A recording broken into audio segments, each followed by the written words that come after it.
আমরা যেতে চাই দিনাজপুরে আমাদের সহকর্মী মাহফুজুল হকের কাছে। একই বিষয় নিয়ে আমরা কথাবার্তা জানতে চাই। জিজ্ঞাসাবাদ তো শেষ হলো, পুলিশের তরফ থেকে আর কি তথ্য পাওয়া গেল? মাহফুজ, আপনার কাছে কি তথ্য রয়েছে এ বিষয়ে?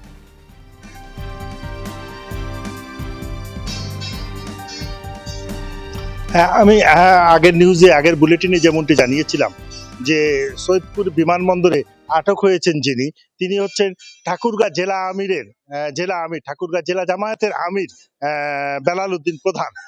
আর আমরা এখন যেমনটি আরো অন্যান্য সোর্স থেকে জানতে পারলাম, তাকে কিন্তু আটককৃত যে বেলাল উদ্দিন প্রধান সহ তার সাথে আরেকজনকে আটক করা হয়েছে।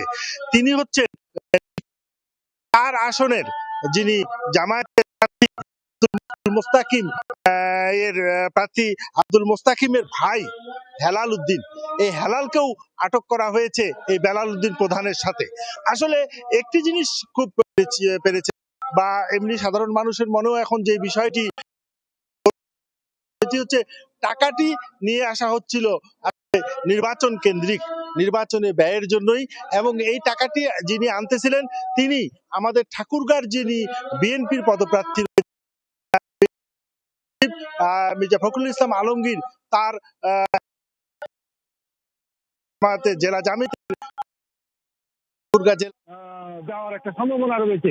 তার সাথেও দেখা গেল যে পুলিশ যেটা বলেছে এখন আপাতত আমরা জানতে পেরেছি, সেটা হচ্ছে যে পুলিশ যেটা বলেছে এখন আপাতত মোস্তাকিম যে ভাই, তার ভাই হেলাল, তাকেও আটক করা হয়েছে।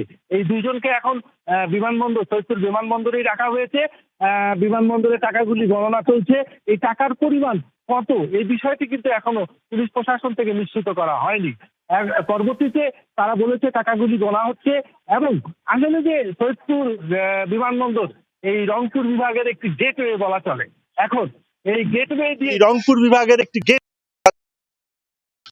গেটওয়ে দিয়ে এই আসলে এখন ভিআইপি প্রার্থী তারা এই বিষয়টিকে নজরে রেখেছে পুলিশ এবং আইন শৃঙ্খলা বাহিনী। মাহফুজ, যেটি আপনি যেমনটি জানালেন যে একজন প্রার্থীর ভাই হেলাল উদ্দিন তিনিও মূলত আটক হয়েছেন এই বেলাল উদ্দিনের সঙ্গে এয়ারপোর্টে। এটি একটি নতুন তথ্য এসেছে আপনার মাধ্যমে। ধন্যবাদ আপনাকে আমাদের সঙ্গে যুক্ত হওয়ার জন্য। ডিটারজেন্ট বাদ দিন, ফ্লোর মুছতে লাইজল নিন। লাইজল ডিটারজেন্ট থেকে 10 গুণ বেশি পরিষ্কার করে চিটচিটে ভাব দূর করে। ঘর হয় কমপ্লিট ক্লিন। Lysol clean.